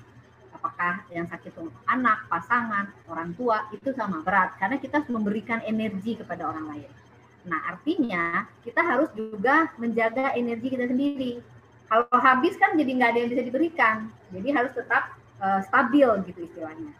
Nah, supaya tetap stabil, maka kan butuh ketenangan gitu ya. Karena kalau misalnya kita tenang, ya tadi ya sistem syaraf yang aktif adalah parasimpatis, itu kan nggak terlalu banyak menghabiskan energi. Sehingga kita bisa terus memberi gitu. Tapi kalau kita lagi sibuk, lagi tegang, lagi jengkel gitu kan, energinya habis untuk itu, untuk mengatasi rasa nggak nyaman itu gitu. Nah, jadi ketika mulai muncul, sebetulnya bajakan dari pusat rasa itu hitungannya detik ya, Mak. Jadi kadang nggak disadari tiba-tiba udah kebajak gitu. Nah, tapi begitu kita sadar, segera tarik nafas perlahan, kemudian dari hidung, kemudian hembuskan dari mulut. Nah, ketika menghembuskan dari mulut, kita bisa sambil bilang kalimat atau kata-kata positif, tenang, atau nggak apa-apa. Atau kita bisa juga istighfar gitu, astagfirullahaladzim. Tapi pelan. Kuncinya dalam mengaktifkan sistem syaraf yang rileks, itu adalah pelan. Karena parasimpatis itu memang syaraf yang pelan. Dia dibuat untuk untuk membuat kita merasa rileks. Rileks itu kan pelan. Tapi kalau kita lari, nah itu kan simpatis. Nah, jadi tariklah nafas perlahan, kuncinya perlahan. Kemudian hembuskan dari mulut perlahan juga. Sambil katakan tenang atau aku bahagia, aku terima situasinya gitu. Jadi pilihan katanya selalu upayakan hal-hal yang sifatnya sugesti positif gitu. Dan hindari sebisa mungkin ya, kalau misalnya kan kalau hidup itu kita sangat-sangat fleksibel ya, jadi nggak ada aturan baku harus gini, kalau nggak gitu salah, enggak gitu. Jadi kita hanya bisa berupaya, kalau salah ya ulang lagi aja gitu. Hindari kata-kata akan atau mau, karena sebetulnya kedua kata itu menggambarkan perilaku yang belum dilakukan. Nah, sehingga kita langsung aja potong kompas, nggak usah pakai saya akan senang, nggak perlu.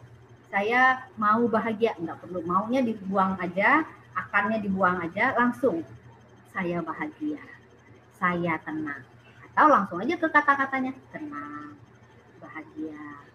Gitu. Nanti itu akan berpengaruh hormon yang tadi kita udah bahas, yang 4 itu dose, otomatis akan diproduksi. Jadi tubuh kita tuh mau kerjasama sama kita, asal kita tahu gimana caranya. Gitu kira-kira. Mak Anissa, Mak Bilkis.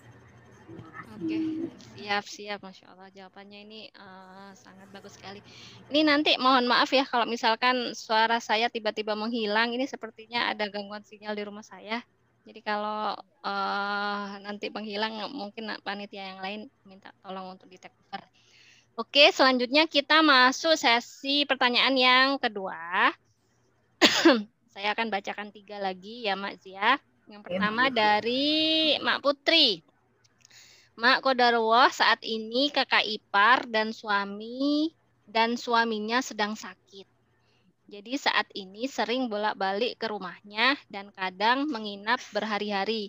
Awalnya biasa saja, tapi lama-lama merasa suntuk sendiri. Terlebih pasca kena COVID, kadang badan masih berasa sakit jadi makin kurang nyaman karena bukan di rumah sendiri. Bagaimana ya Mak menjaga kelapangan hati, kewarasan, dan bersabar? Oke, untuk pertanyaan selanjutnya, yang kedua dari Mak Yuanita. Tips atau trik saat kita jadi tempat curhat orang yang kita rawat tanpa terbawa ke emosi yang dia rasakan.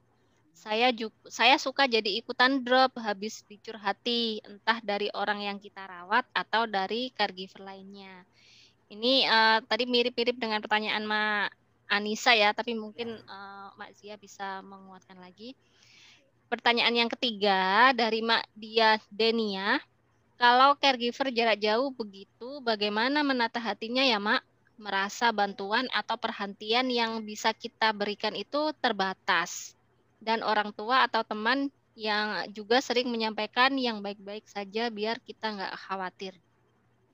Ini maksudnya sepertinya ini ya, kita menjadi caregiver tapi jarak jauh gitu ya kepada orang-orang kita yang kita sayangi. Oke, monggo Mak Zia, dipersilahkan. Baik, Mak Bilkis, makasih Mak Bilkis. Karena kan ada saya budaya materi yang bisa digabung seperti itu, jadi yang membahas kurang lebih materi yang sama dan nanti bisa kita tarik gitu, digabung. Nah nanti jadi memang minta tolong di-mute kan, kayaknya lupa. Oke, makasih Mak. Nah, Mak Putri ya pertama ya. Bolak-balik ke rumah kakak dulu Mak Putri, semoga kakaknya segera pulih kembali ya. Awal-awal biasa saja, berarti Mak Putri juga udah pernah kena kayaknya ini ya Mak Bilkis ya, lama-lama jadi suntuk. Nah betul sih, ini sebenarnya alami Mak Putri, karena itu awalnya kan aman gitu ya, nggak ada masalah. Lama-lama, nah itu kan jadi rutinitas ya, maksudnya dalam jangka minimal dalam waktu dekat ini kan rutinitas dilakukan oleh Mak Putri, sehingga akhirnya Mak Putri merasa suntuk. Jadi perlu ada semacam pendistrak lah gitu kita katakan, artinya ada aktivitas lain di luar aktivitas menjadi caregiver bagi kakak yang sedang sakit, supaya Mak Putrinya juga tidak bosan karena aktivitasnya itu lagi gitu. Apalagi Mak Putri sendiri juga penyintas katakanlah, sehingga biasanya penyintas ini kadang masih terbajak oleh pikiran-pikiran, kekhawatiran. Kalau pengalaman saya di Himsi Jaya itu rata-rata orang-orang saat ini terbajak di masa depan, takut meninggal misalnya, atau khawatir nanti nggak bisa ngapa-ngapain, jadi terbajak di masa depan. Nah, kalau itu terjadi, maka segeralah balik ke masa ini, saat ini dan di sini, yang sering dikenal sama orang-orang sebagai mindful gitu. Minimal amati apa yang ada di sekitar kita ya. Oh, ada pintu misalnya gitu, ada kulkas misalnya gitu ya. Jadi kita mengembalikan pikiran kita yang sedang melanglang buana ke depan menjadi ke situasi saat ini dan di sini. Nah, lalu supaya Mak Putri nggak bosan, coba me time Mbak, bilang sama kakak-kakak. Nah, tentu di sini butuh support system nih, seperti yang tadi kita udah sempat bahas ya Mak Bilkis. Jadi Mak Putri cari siapa yang bisa gantiin sementara Mak Putri melakukan hobi, atau Mak Putri melakukan aktivitas lain sebagai pendistrak dari rutinitas beberapa minggu ini, itu bekerja sama. Lalu nanti barulah akan ada semacam penyegaran gitu, dan membuat Mak Putri akhirnya bisa balik lagi ke tanggung jawab untuk mendampingi kakak-kakak yang sedang sakit. Gitu. Jadi gini, secara tubuh gitu ya, kita perlu pelan-pelan, karena tubuh manusia itu kan butuh nggak sama Mak Putri. Artinya ada orang ketika jenuh dia cepat pulih lagi, cuman denger musik bentar udah oke lagi. Tapi ada orang yang butuh lama gitu. Jadi tubuh itu punya kemampuannya masing-masing atau kecepatannya sendiri-sendiri untuk mengatasi masalah, tapi tetap bisa. Jadi lakukan saja, kemudian jangan lupa rasakan. Kita tuh kadang-kadang nggak terbiasa merasakan. Kita cuma melakukan doang, tapi nggak dirasain. Rasanya gimana? Me time, baca buku, rasanya gimana? Kok malah makin mikir berat ya? Nah, berarti itu nggak bisa dijadiin me time saat ini. Cari yang betul-betul bisa membuat kita tuh merasa rileks. Gitu kira-kira Mak Bilkis. Nah, untuk Mak Yuanita, tips dan trik jadi tempat curhat supaya tidak ikut-ikutan berada di posisi dia. Ya. Oke, ini masalah empati dan simpati. Kalau kita menjadi tempat curhat, sebaiknya posisikan diri sebagai pendengar, artinya secara emosi kita jangan terlalu terlibat ke dalam emosi lawan bicara kita. Misalnya nih kita kasih kita coba analogikan tuh seperti pusaran air gitu ya. Ketika ada orang bermasalah curhat ke kita, apakah dia sedang sakit dan lain sebagainya, kita anggap dia tuh sedang berada dalam pusaran air. Nah, kita sebagai caregiver jangan ikutan nyemplung ke dalam pusaran itu, karena nanti kita jadi ikut muter-muter sama dia, sehingga kita nggak bisa lagi melihat apa yang bisa dilakukan untuk keluar dari pusaran itu. Jadi kita punya jarak, Mak, punya jarak dari secara rasa dari persoalan si orang yang dirawat ini, gitu. Sehingga kita tetap bisa berada di pinggir pusaran sambil ngeliat gimana ya cara nolong dia untuk narik keluar dari pusaran yang sedang dia rasakan. Gitu. Nah, itu sebetulnya bisa dirasakan. Mungkin nanti Mak Yuanita sering-sering aja refleksi, Mak. Sering-sering ngomong sama diri sendiri. Kalau aku mulai masuk ke pusaran tuh, kalau aku sedang sudah seperti apa ya, itu nanti kita bisa kenali diri kita sendiri. Kalau kita sudah sering ngobrol dengan diri, gitu ya. Tahu biasanya kita kebajak, ya itu kan juga dikatakan kondisi kebajak ya, ke bawah dengan suasana perasaan dari orang yang sedang bercerita. Itu kan kita sendiri terbajak secara rasa. Nah, bajakan rasa itu bisa dirasain sebetulnya, Mak. Jadi nggak serta-merta jreng kebajak biasanya, enggak. Tapi ada tanda-tandanya, misalnya mulai ada menjalar perasaan nggak nyaman di dada, mulai nafas kok jadi ngos-ngosan nih. Nah, itu sebetulnya ada. Jadi aku sih saran sering-sering aja ngobrol sama diri sehingga kita bisa memetakan kalau kondisinya begini, aku sebentar lagi kebajak nih, segera mundur.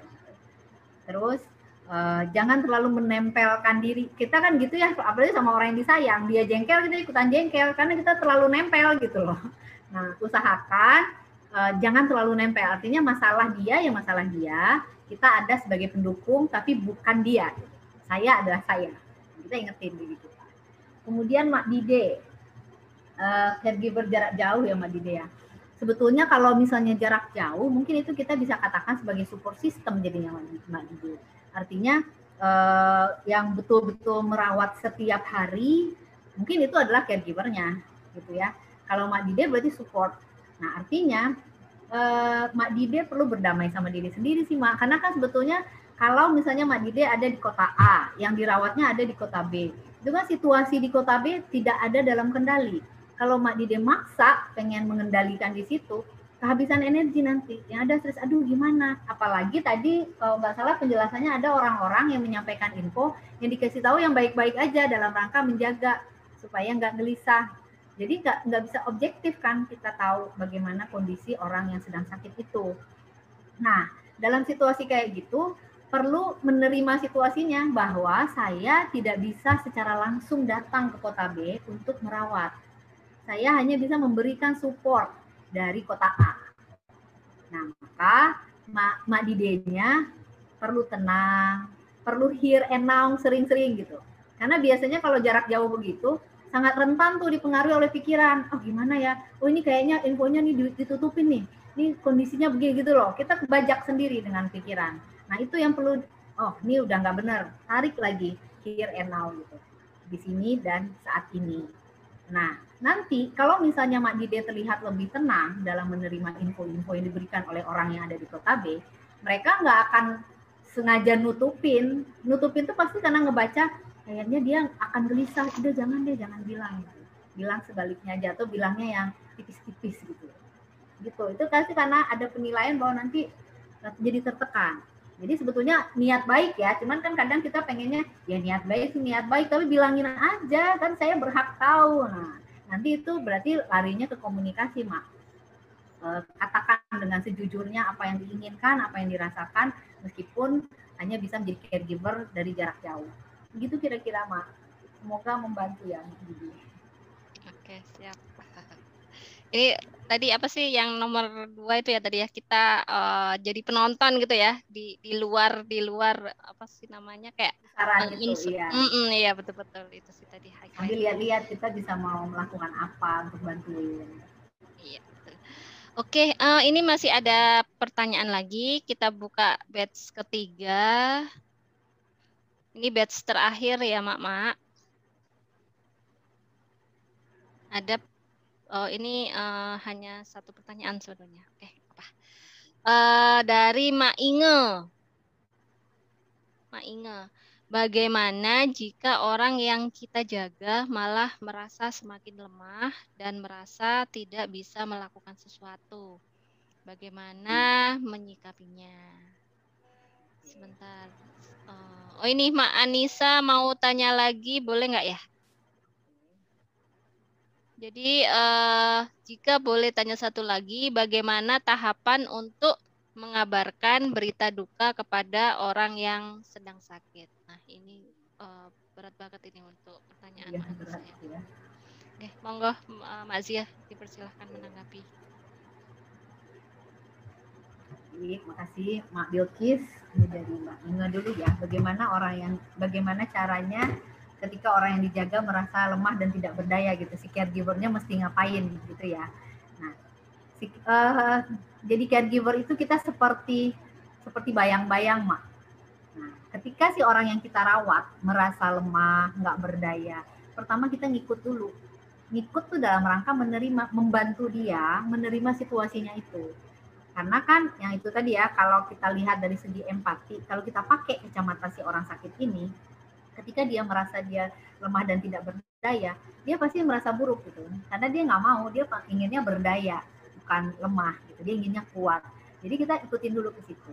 Kita validasi rasa yang sedang dirasakan itu. Kamu merasa lemah ya, rasanya nggak berdaya, nggak bisa gini, nggak bisa gitu. Jadi ajak ngobrol tentang rasa lemah yang nggak enak itu, diajak ngobrol tentang itu.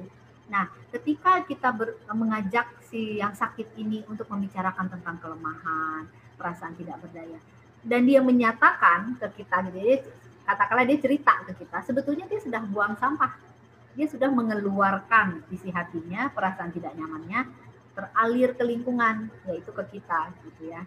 Nah, sehingga setelah dia bisa mengalirkan, akan lebih mudah untuk caregiver menyemangati kembali. Gitu. Nah, itu nanti larinya ke amigdala hijack tadi, Mak. Ketika kita tidak mendampingi, artinya kita tidak menjadi bayang-bayang gitu ya, dan tidak terima dulu dengan apa yang dia rasakan itu, karena sebetulnya niat baik sih, rata-rata jangan gitulah, kamu kuat kok, kamu berdaya, kamu bisa ini, gitu kan, kita niat baik kan, supaya dia semangat lagi. Tapi untuk awal dia perlu didampingi dulu untuk diiyakan gitu. Aku merasa lemah, aku merasa nggak berdaya. Kita iyain dulu. Nah nanti barulah dia gampang ditarik. Jadi itu kayak tarik ulur, Mak. Kita seolah-olah di awal tuh pergi dulu ke area dia untuk memegang tangannya, baru kemudian narik. Gitu.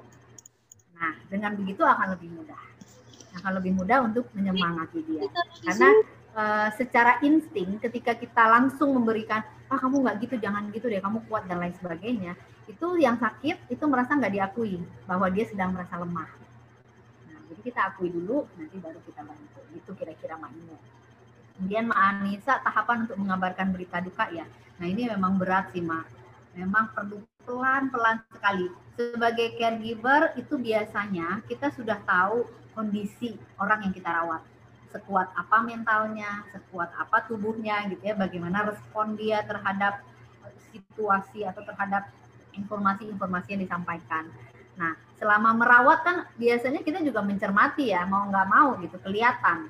Nah, berdasarkan itulah kabar duka itu bisa disampaikan atau tidak. Artinya keputusan itu berdasarkan kondisi orang yang dirawat. Kalau memang dia sedang terpuruk sekali, kalau di grafiknya Kubler-Ross itu dia dalam area depresi, jangan. Nanti dia akan semakin terpuruk gitu. Jadi lihat di mana posisi orang ini. Apakah dia ada di posisi denial, anger, depression, atau dia sebetulnya udah mulai naik ke atas. Jadi cara menyampaikan itu sangat penting. Cara menyampaikan juga nada suara. Itu juga penting untuk dijaga. Nada suara yang paling baik itu adalah datar. Jadi karena ketika kita mau menyampaikan kabar duka kan biasanya kita sendiri juga berduka gitu ya kan, namanya kabar duka buat kita dan dia itu kan sebetulnya kalau caregiver adalah orang yang salah satu anggota keluarga kita, maka kita juga kan sedang berduka. Nah rasa duka kita tuh kalau bisa ditekan dulu sehingga bisa menyampaikan dengan nada yang biasa saja. Nada mempengaruhi soalnya. Kan beda ya kalau orang ngomong tuh dengan aduh ini loh ada ini, nah atau orang yang ini ada kejadian seperti ini yang tenang ya misalnya gitu ya, itu kan dari nada itu beda, auranya itu beda. Kemudian pemilihan kata itu juga harus hati-hati, apalagi kalau si orang yang akan disampaikan pesan ini dalam kondisi yang lemah secara psikis misalnya. Jadi emang itu berat sih Mak, tapi itu bisa.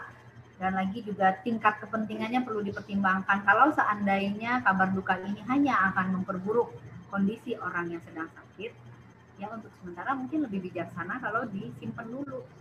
Walaupun nanti ketika dia sembuh terus dia jadi marah gitu ya, ya berarti kita harus mempersiapkan diri kita untuk konsekuensi itu. Ketika dia nanti marah, aku akan gimana? Gitu. Kalau kita memutuskan demi kebaikan dia, sebaiknya tidak usah.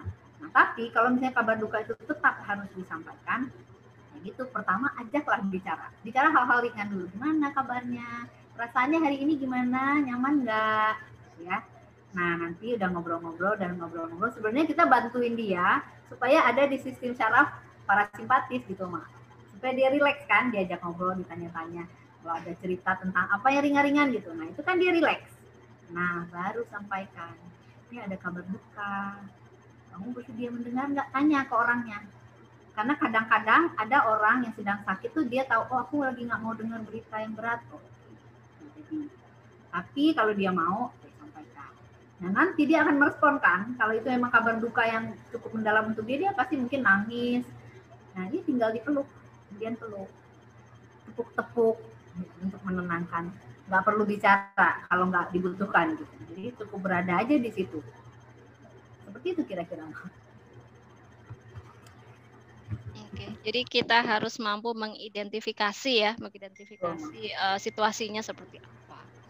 Oke, baiklah, alhamdulillah ini 3 batch pertanyaan sudah selesai dan sudah terjawab semua pertanyaan-pertanyaan yang ada di chat box.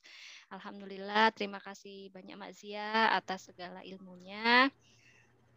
Ini karena kita sudah dibatasi waktu ya, jadi kalau boleh saya summary bahwasanya menjadi seorang caregiver itu fondasinya adalah rasa cinta ya Mak ya. Jadi kalau kita sudah cinta, insya Allah apa yang kita lakukan untuk support kepada yang sakit itu bisa maksimal. Dan rasa cinta tersebut bisa kita rawat dengan tadi metode 6T dan juga dengan istighfar. Oke. Alhamdulillah materi pada hari ini sudah tersampaikan. Kita sudah mendapat banyak ilmu. Mudah-mudahan bermanfaat dan menjadi bekal kita saat menjadi seorang caregiver. Mak Zia ada closing statement sebelum kita tutup diskusi ini? Closing statementnya apa ya teman-teman? Sebagai caregiver, lapangkan hati dan gak usah khawatir. Maksudnya ketika kita dikasih amanah untuk merawat orang yang sakit, maka menurut Tuhan kita mampu. Maka kita mampukan saja diri kita untuk menanggung beban itu. Aku punya satu kutipan dari Socrates, gitu ya. Dia mengatakan begini. Biasanya penyakit mental itu muncul pada saat manusia tidak bersedia menanggung beban yang seharusnya dia tanggung. Gitu. Artinya apa? Kalau kita bersedia menanggung beban itu, walaupun berat, walaupun gak enak, insya Allah kita nggak akan pernah, kita akan terhindar dari penyakit-penyakit mental, Mak. Amin. Amin, amin, amin, amin, Allahumma amin. Oke, tadi diawali dengan pantun, saya akhiri juga dengan pantun ya, Mak. Beli makan tahu campur di warung pinggir sawah. Ini makanan Jawa Timur nih. Sangat enak, apalagi murah harganya. Jika ada tutur kata dari saya sebagai moderator yang salah, Mohon maaf sebesar-besarnya. Kita tutup agenda diskusi hari ini. Wabillahi taufiq wal hidayah. Wassalamualaikum warahmatullahi wabarakatuh. Baik, saya kembalikan kepada Mak Yekti. Waalaikumsalam warahmatullahi wabarakatuh. Terima kasih Mak Bilkis dan Mas Zia. Masya Allah, materi yang menarik juga luar biasa ya. Dan insya Allah akan sangat berguna untuk menghadapi situasi-situasi yang memang membutuhkan kita untuk menjadi caregiver ya Mak. Apalagi dengan kondisi yang tidak menentu belakangan ini, yang bisa kita lakukan hanya bersiap, diantaranya dengan membekali diri dengan ilmu, juga memotivasi diri dengan hal-hal yang positif. Agar ilmu yang baru saja kita terima semakin lengkap, yuk kita simak motivasi dari Kakak Nasya dari Rumah Belajar Dewasa Muda atau Rumbel Ada Ibu Profesional Depok.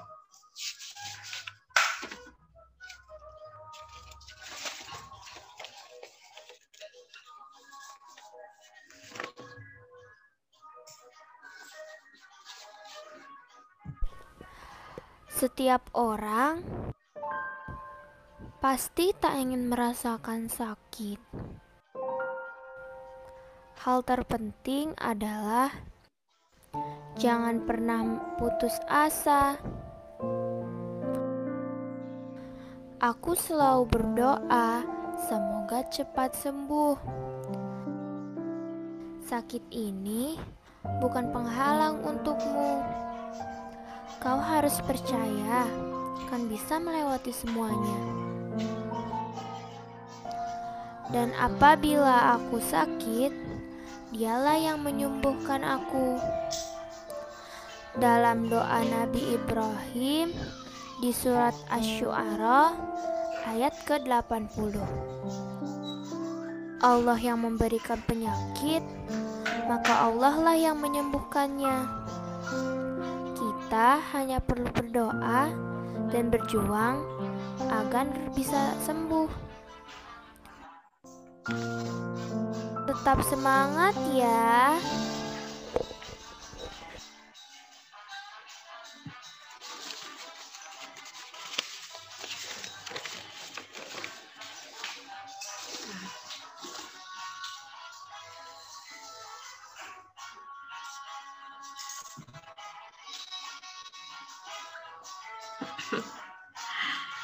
Masya Allah, terima kasih untuk Kakak Nasya yang sudah mengingatkan kita semua untuk tetap optimis. Biarlah doa dan ikhtiar kita lebih besar daripada kekhawatiran kita.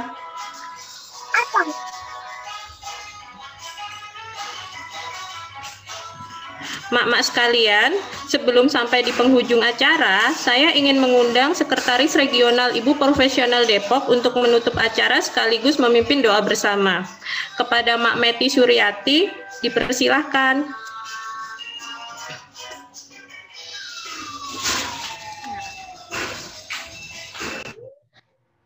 Cek. Ya, bismillahirrahmanirrahim. Assalamualaikum warahmatullahi wabarakatuh.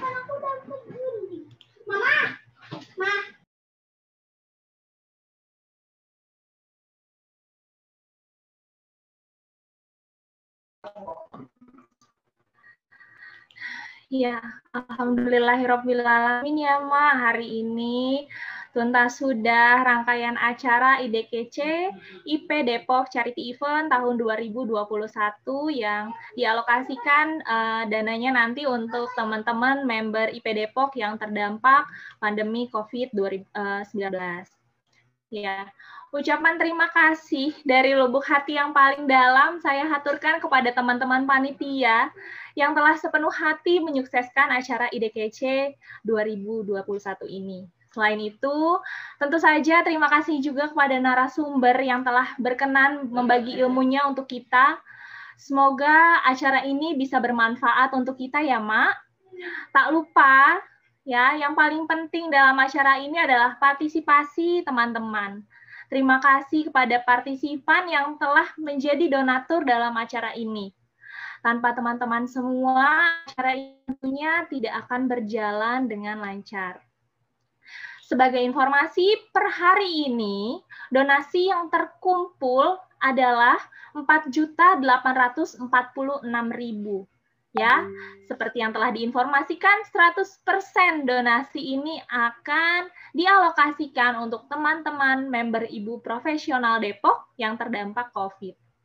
Seperti yang Ibu Septi sering bilang, rezeki itu pasti, kemuliaan yang harus dicari.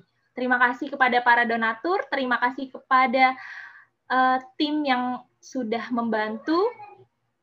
Sebagai apresiasi juga akan ada beberapa door prize ya, beberapa hadiah untuk teman-teman penanya terbaik. Ya, ada sebagai ucapan terima kasih juga dari teman-teman panitia atas kesediaannya untuk hadir pada acara hari ini.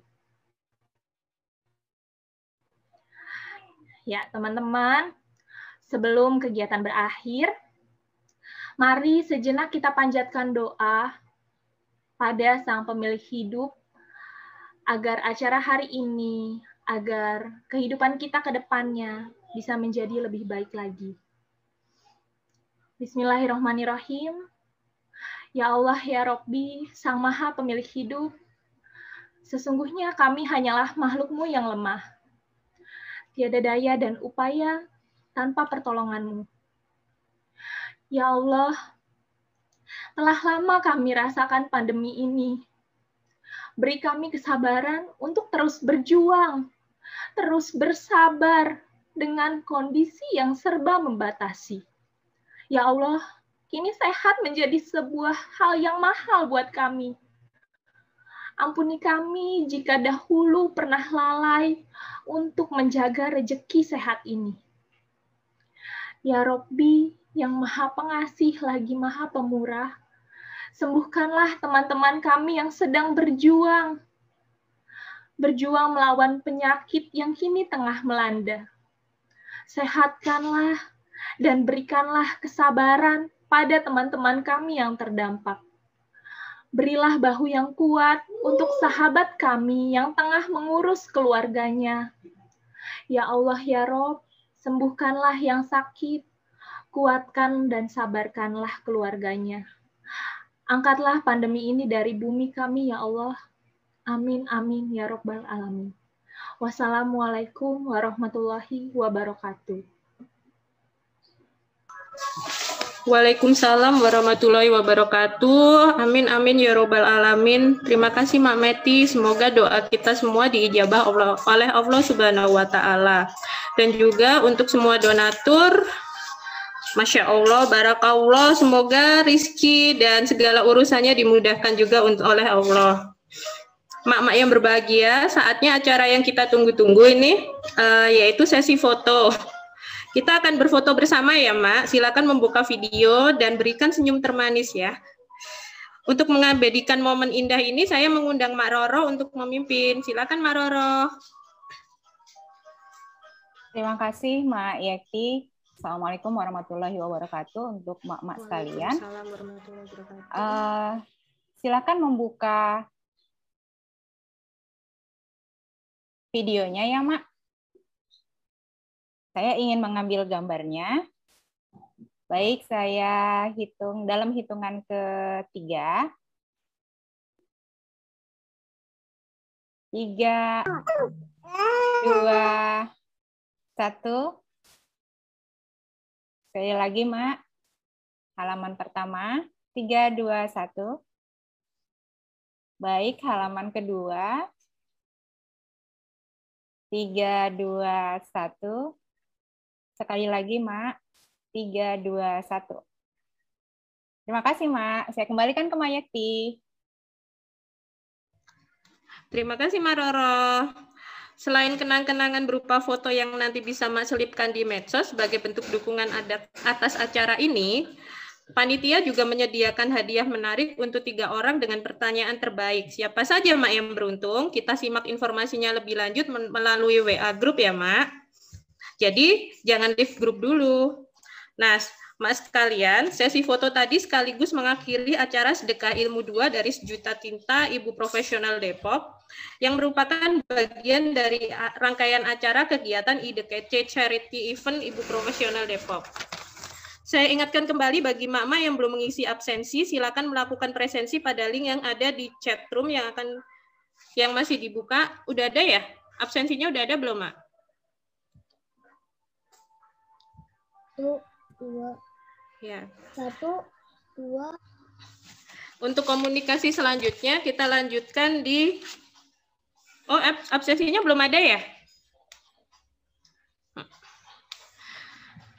Mungkin nanti di WA Group ya, absensinya ya. Untuk komunikasi selanjutnya akan kita lanjutkan di WA Group ya, Mak. Nantinya akan ada pengumuman 3 nama peserta dengan pertanyaan terbaik. Kalau misalnya ada pertanyaan yang belum terjawab, juga akan disediakan di WA peserta. Tapi kayaknya semua udah terjawab ya tadi ya. Kayaknya semua udah terjawab, dan insya Allah nanti akan ada video tentang healing diri sendiri, spesial dari pembicara kece kita hari ini, Mas Zia. Jadi jangan leave grup dulu, intinya jangan leave WA grup dulu ya. Di sana kita bersama Mak Meti dan Mak Debbie. Mak-mak yang berbahagia, akhirnya kita tiba di penghujung acara. Alhamdulillah, berkat kerjasama mak-mak sekalian, acara berjalan lancar. Kelancaran acara ini juga tak luput dari kolaborasi tim di balik layar, Panitia Ide Kece Charity Event Ibu Profesional Depok. Terima kasih atas segala kontribusi dari emak-emak dan juga Kakak Nasya.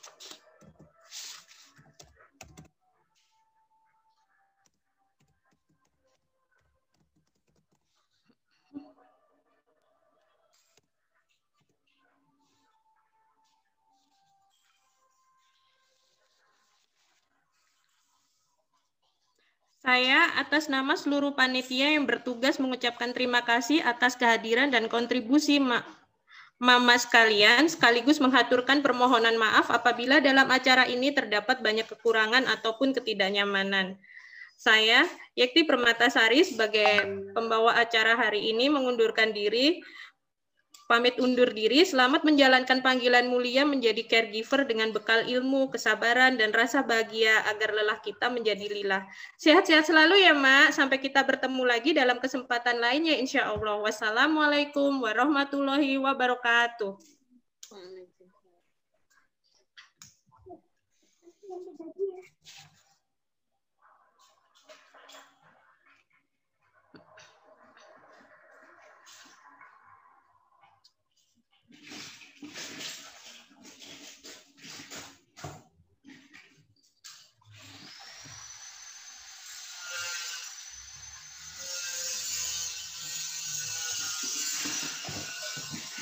Kau bisa patahkan kakiku, tapi tidak mimpi-mimpiku.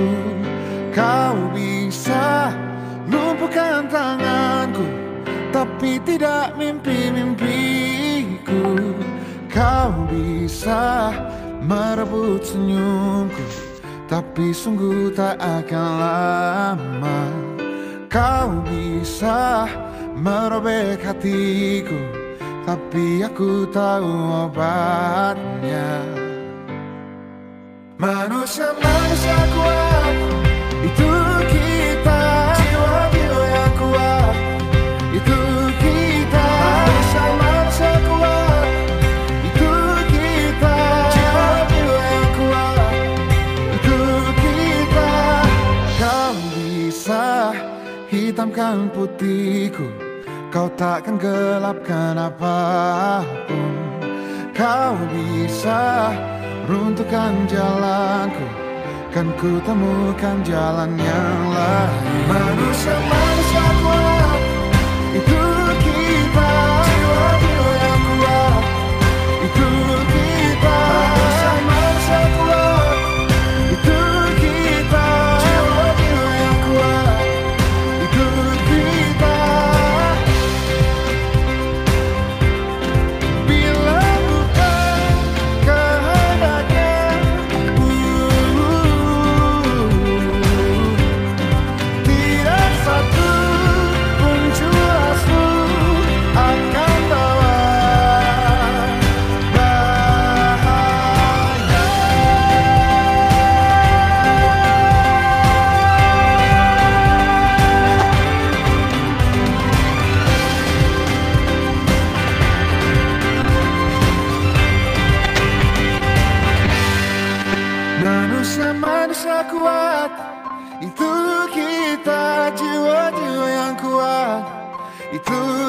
kita manusia-manusia kuat. Itu kita jiwa-jiwa yang kuat. Itu kita manusia-manusia kuat. Itu kita jiwa-jiwa yang kuat. Itu kita manusia-manusia kuat. Itu kita jiwa-jiwa yang kuat. Itu kita.